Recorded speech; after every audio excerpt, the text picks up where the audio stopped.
Lahore high court bar association میں ایک دفعہ احسن ظفر صاحب انوائٹڈ تھے.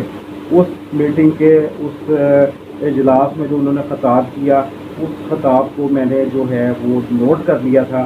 آج اسی نوٹ کو, وہ بہت اہم باتیں, وہ کیا باتیں ہیں یہ ایک نوجوان وکیل کے لیے سیکھنے کے لیے آج میں آپ کے سامنے گوشت گزار کرنے جا رہا ہوں. ان کو غور سے سنیں اور ان پر عمل کرنے کی بھی کوشش کریں, کیونکہ عمل سے ہی زندگی بنتی ہے, جنت کی جہنم بھی. یہ خاکی اپنی قسمت میں نہ نوری ہے نہ ناری ہے. تو جو آپ سیکھتے ہیں, جو آپ لرن کرتے ہیں, اس کو پریکٹیکل کرنے ہی سے ہی آپ کو اس کا جو ہے وہ معاوضہ ملتا ہے, آپ کو اس کا صبر ملتا ہے, پھل ملتا ہے. تو شروع کرتے ہیں اس اہم موضوع کو سننے کے لیے, اور امید کرتا ہوں کہ آپ مطلب جو میں پڑھنا جا رہا ہوں اس کو غور سے سنیں, کان بھی کھول کر اور آنکھیں بھی کھول کر اور دماغ کو بھی کھول کر. بسم اللہ الرحمن الرحیم. فرماتے ہیں, وکلاء حضرات نے آج کل اپنا رجسٹر بنانا چھوڑ دیا ہے, ورنہ پرانے زمانے کے وکلاء حضرات ہر قانونی فیصلہ جات کے متعلق ایک علیحدہ رجسٹر ترتیب دیتے تھے. اس کے اوپر میری ایک ویڈیو بھی موجود ہے. اسی ویڈیو پہ کامنٹس میں میں آپ کو وہ لنک شیئر کر دوں گا, کامنٹ باکس میں سے آپ دیکھ لیجیے گا. وکلاء حضرات نے آج کل اپنا رجسٹر بنانا چھوڑ دیا, ورنہ پرانے زمانے کے وکلاء حضرات اپنا قانونی فیصلہ جات کے متعلق علیحدہ رجسٹر ترتیب دیا کرتے تھے, اور اس میں تمام اہم قانونی نکات کے متعلق عدالتی فیصلہ جات لکھے ہوئے ہوتے تھے. Copy of the orders of the case if you are presenting your case from the accused side or from the prosecution, you have to note that order. Even hard copy of that order you should have to save into your own file or register by writing on that with a marker, تاکہ آپ کو future میں اس کو ڈھونڈنے میں مشکل نہ ہو. نئے آنے والے وکلا کے لیے وہ قانونی رجسٹر بہت اہمیت کے حامل ہوتے ہیں. اب چونکہ سینئرز بھی وہ نہیں بناتے, الیکشنز کا دورہ رہتا ہے, سینئرز بھی وہ رجسٹر مینٹین نہیں کر پا رہے, تو یہ کام آپ کو خود کرنا پڑے گا. اگر آپ مدعی ہیں تو اس ملک کی سب سے بڑی سردردی ہے, یعنی انصاف لینا کوئی آسان کام نہیں ہے. اگر آپ مدعی ہیں اور اپنی حاضری نہیں لگوا سکتے تو یاد رکھیں اسی وقت آپ کا مقدمہ ڈسمسل ان ڈیفالٹ قرار دے کر فارغ ہو جائے گا. I am not seeing that, who is saying that? S.M. Zafar Saab, the mind of the law, وہ کہہ رہے ہیں, اور آپ پھر ریسٹوریشن کرواتے پھریں گے. پھر فرماتے ہیں جی کچھ کتابوں کے ریفرنسز ہیں, بہت غور سے سنیں وہ کتابیں کون سی ہیں, تو ان کو خریدنا پڑھنا آپ نے ہے. میرے پاس یہ ساری کتابیں موجود ہیں, آپ پیچھے دیکھ سکتے ہیں. فرانزک سائنس پر ایک کتاب ہے جی, باڈیز آف ایویڈینس اور برین ان میں لکھی ہے. یہ کتاب فرانزک سائنس کے علم حاصل کرنے والوں کے لیے بہت ہی اہمیت کی حامل ہے. میرے پاس اس کتاب کی کاپی موجود ہے, آپ اس خطاب کے بعد وہ کاپی مجھ سے حاصل کر سکتے ہیں. اگلی بات فرماتے ہیں, دوسری اہم کتاب جو ڈی این اے سے متعلق ہے, advance topic in forensic D N A سے متعلق ہے. جان ایم بٹلر نے وہ کتاب لکھی ہے. ایک اور کتاب کا میں تذکرہ کرتا چلوں جو نوجوان وکلا کے لیے نہایت ہی اہمیت کی حامل ہے, اور یہ باتیں شاید آپ کو میرے بعد کوئی نہ بتائے, اس لیے ان باتوں کو غور سے سنیں اور ان باتوں کے اوپر عمل کرنے کی کوشش کریں. لکھتے ہیں, law relating to handwriting and forensic, جس کے مصنف کا نام بی آر شرما ہے. بی آر شرما فرماتے ہیں اس کتاب کا تعلق انسانی لکھائی کے ساتھ ہے. اگر آپ کسی بھی شخص کی رسم الخط کے بارے میں فرانزک سائنس کے ذریعے معلومات حاصل کرنا چاہتے ہیں تو یہ کتاب بہت ہی زیادہ معلوماتی ہے, اور جعلی دستخطوں کے حوالے سے جعلی دستخطوں کے علم کے اوپر دسترس حاصل کرنے کے حوالے سے تحریر کی ہے. بہت ہی مفید کتاب. ایک اور کتاب کا نام بتایا ہے, MCQs in Forensic Medicine and toxicology. اس کا بھی مصنف ہے بی آر کے شرما صاحب نے یہ کتاب لکھی ہے. کہتے ہیں یہ کتاب بہت مفید ہے, اور اس کتاب کو نوجوان وکیل کو جب وہ وکالت کے شعبہ میں ہے, خاص طور پر فوجداری وکیل کو یہ کتاب ضرور پڑھنی چاہیے. क्योंकि अगला ज़माना जो है वो फॉरेंसिक का है। फॉरेंसिक साइंस पर इल्म हासिल करने के लिए क्राइम सीन इन्वेस्टिगेशन पर किताबों को पढ़ें, खास करके डीएनए की रिपोर्ट कितने मार्करों के बाद तैयार होती है। मार्करों की तादाद 13 होती है, लेकिन आप मज़ीद जानने के लिए इस किताब को ज़रूर पढ़िएगा। ऐसा मुजफ्फर साहब फरमाते हैं। ये कहना कि मेडिकल शहादत मुल्ज़म का नाम नहीं बताती बल्कि यानी गवाहान के बयानात की तईद करती है, अपनी जगह पर दुरुस्त होगा, लेकिन जदीद फॉरेंसिक साइंस अब मुल्ज़म की असल शनाख्त को हासिल कर लेती है, यानी ये बराह रास्त बायोलॉजिकल शहादत है। जब वक़ूआ पर मौजूद मवाद को हासिल करने के बाद मुल्ज़म के जिस्म पर मौजूद डीएनए के साथ इसकी मुमासलत की जाती है तो मुल्ज़म की शनाख्त हो जाती है। इसलिए बगैर गवाहन के भी मुल्ज़म को पकड़ा जा सकता है।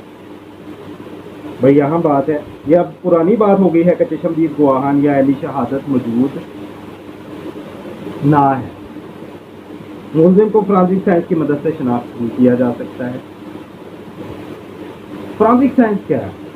तो जो जितना मैंने पढ़ा है, मैं आपको इस हवाले से थोड़ा सा गाइड करता चलूँ, आप लोगों के लिए सूझबूझ बात होगी। ये फॉरेंसिक क्या है? फॉरेंसिक टेस्ट ये होता है कि अगर किसी जगह पर क्राइम सीन क्रिएट हुआ है, तो चले मैं इधर बैठा हूँ, मुझे कोई शख्स आके मर्डर कर देता है, जख्मी कर देता है, या किसी औरत को वो बदकारी का शिकार कर लेता है।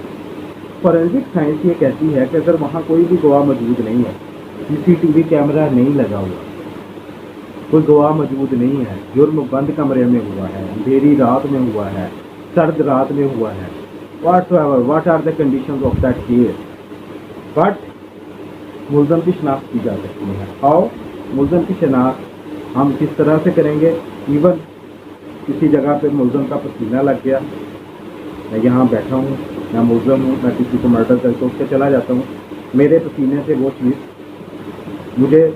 मुझ तक पहुँच जाएगी कि इस केस का मुल्ज़म मुबीन जाफ़र पट्टी है और इसने इस बंदे को कत्ल किया है। मेरा कोई बाल वहाँ रह जाता है, इवन बाल की क्या वैल्यू है, बाल एक टूट के गिर जाता है, मैं उससे भी पकड़ा जाऊँ। मेरा कोई जिस्म का हिस्सा, नाखून, कोई खून का धब्बा, कोई दाढ़ी का बाल, कोई ऐनक, कुछ भी वहाँ पे रह जाएगा, उस चीज़ से मैं शनाख्त कर लिया जाऊँगा कि I am the accused in that case. Accuse होऊंगा जब तक कि मैं साबित नहीं हो जाएगा वो केस मेरे ऊपर, तो तब तक मैं कन्विक्ट नहीं होगा, एक्यूज भी कहलाऊंगा। तो ये एक बात, आगे चलिए। ऐसा मुजफ्फर साहब है, कहते हैं जी अब मुल्ज़िमों को पकड़ना यानी शहादत ना होने के का कहकर कि मुल्ज़िम को नहीं पकड़ा जा सका क्योंकि कोई यानी शाहद मौजूद नहीं था, कोई गवाह मौजूद नहीं था, यह पुरानी बात हो गई है। अब आप किसी भी तरह से मुल्ज़िम को ग्रैब कर सकते हैं, इवन फॉरेंसिक उसका टेस्ट कराकर उस जगह का, आपकी हैंड राइटिंग, आपका हाथ किसी जगह लग गया, ये हाथ लग गया, मेरे दुनिया में हर शख्स का अल्लाह ताला ने निज़ाम इस तरह का बनाया हुआ है कि हर शख्स के हाथों की पोरें, हर शख्स के अंगूठे का निशान, हर शख्स का डीएनए, पसीना, बाल बिल्कुल मुख्तलिफ है। दुनिया में इस वक्त 6.5 अरब के करीब आबादी है, 6.5 अरब इंसान मौजूद हैं। इंसान तो बहुत कम मौजूद हैं, रोड़े बट्टे ज़्यादा हैं, इंसानों की तादाद तो शायद उंगलियों पर गिनी जा सकती हो, फरिश्ते ही हैं सारे, बाकी इंसान को ढूंढना बहुत मुश्किल है इस दुनिया में, ख़ास करके इस खत्ते में, खूबसूरत खत्ते में। पाकिस्तान मेरी जान है, लेकिन यहाँ फरिश्ते ज़्यादा बसते हैं, इंसान कम बसते हैं। फिर कभी इस टॉपिक के ऊपर तफसीलन डिस्कस की जाएगी। अपने टॉपिक की तरफ बढ़ते हैं जी। हर निज़ाम अंगूठा क्यों साइन करवाया जाता है? तो जब आप करते हैं साइन, आपका अंगूठे का निशान इसलिए लिया जाता है कि आपसे जो थंब इम्प्रेशन हैं डिफर करते हैं from any human being, any other human being. Every person having a different kind of thumb impression, or even in some countries these things are also recognized by the nose. Science also said that every person in the world who born in this world is her nose, his or her nose is different from another person. वो match नहीं करता। आप उसकी शनाख्ती, नाक का जो हड्डी है या नाक की जो शेप है, कितने इंसान हैं, 6.5 हर किसी का नाक लगता है। आँख की पुतली से डिफरेंट है। आँख की पुतली से आपको पकड़ा जा सकता है, आँख की पुतली से आप फ़ायदा उठा सकते हैं, आप जो पासपोर्ट लगाते हैं वो कोई दुनिया की दूसरी आँख नहीं खोल सकती, आपकी आँखें खोलेगी, क्योंकि फॉरेंसिक साइंस से ये बात साबित हो चुकी है कि हर शख्स की जो आँख है उसका जो आई बॉल है वो डिफरेंट फ्रॉम अदर पर्सन। एक माँ के 10 बेटे हैं, 10 के 10 फ़र्क हैं। इस दुनिया में हज़रत आदम अलैहिस्सलाम, हज़रत हव्वा अलैहिस्सलाम, और इस्लामिकली कहते हैं कि हज़रत कीज़ अलैहिस्सलाम जो हज़रत आदम अलैहिस्सलाम के बेटे थे, साहबजादे थे, उनसे दुनिया का आगे नस्ल जो है वो शुरू हुई थी, और हम सब का जो है वो वहीं जाके ख़त्म होता है। हज़रत आदम अलैहिस्सलाम से ही इंसान को आदमी और आदम कहा जाता है। आगे फरमाते हैं, अगर सही और दुरुस्त इंसाफ देना है तो फॉरेंसिक साइंस को सही मानों में अदालती निज़ाम का हिस्सा बनाना होगा, वरना पुराने तरीक़ों से इंसाफ की फराहमी में बहुत वक्त लगेगा और गवाहान के दुरुस्त और मेयारी ना होने से मुलजिम जेलों से बाहर आते रहेंगे, जो कि ऐन इंसाफ का जनाजा निकालने का मुतरादिफ होगा, और किसी हकदार से उसका हक छीनना ही सबसे बड़ा गुनाह अजीम है। जबकि फॉरेंसिक साइंस मुलजिम को ऐसे पकड़ लेती है कि वो लाजवाब हो जाता है और अपने जुर्म से फॉरेंसिक सबूत की वजह से इनकार भी नहीं कर सकता। पुराने वक्तों में लफ्ज़ खोजी इस्तेमाल होता था, ये खोजी दरअसल फॉरेंसिक साइंस की ही शक्ल थी, जो पैरों के निशानात के जरिए, खूरे के जरिए मुलजिम तक पहुंच जाया करते थे, जबकि आजकल फॉरेंसिक साइंस जूतों के तलवों के निशानात और कारों के टायरों के निशानात, टायर ट्रेड के जरिए भी मुलजिम तक पहुंच जाती है। हर मिट्टी की अपनी साख्त और पहचान होती है और इसमें मौजूद मिट्टी की शनाख्त के जरिए मुलजिम को पकड़ा जा सकता है। आगे फरमाते हैं कि तुम्हारी गाड़ी के टायरों में से हासिल शुदा मिट्टी के नमूना जात और जाए बकुआ पर मौजूद ज़मीन की मिट्टी एक जैसी है।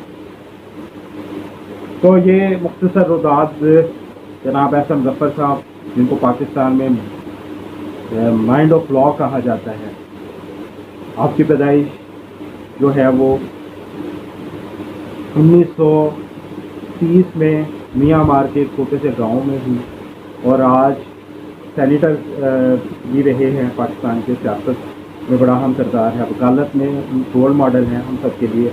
तो ये जो बातें मैंने बताई हैं ये उनकी बताई हुई बातें मैंने आपसे कही हैं, और आप इन बातों पर ज़रूर गौर कीजिएगा और अमल भी ज़रूर कीजिएगा, क्योंकि अमल से ज़िंदगी बनती है, जन्नत भी जहन्नम भी। तो अपनी ज़िंदगी को आपने इल्म के ज़रिए ही जन्नत भी बनाना है और जहन्नम भी आपने उसको बनाना है। तो आपके ऊपर फैसला छोड़ता हूँ। मुबीन जाफर भट्टी एडवोकेट, हाई कोर्ट को इजाज़त दीजिए। अपना बहुत सारा ख्याल रखिएगा। अल्लाह हाफ़िज़। और जाने से पहले मैं कुछ जो बातें कही हैं उनके लिंक्स जो हैं वो मैं कमेंट बॉक्स में दे दूँगा, ताकि हर बंदा उसको देख भी सके और मज़ीद वीडियोस हासिल कर सके। लेकिन एक बात ज़रूर और आपसे कहूँगा कि इस वीडियो को अपने दोस्तों के साथ ज़रूर शेयर कीजिए जिनके आज़ादी से। अल्लाह।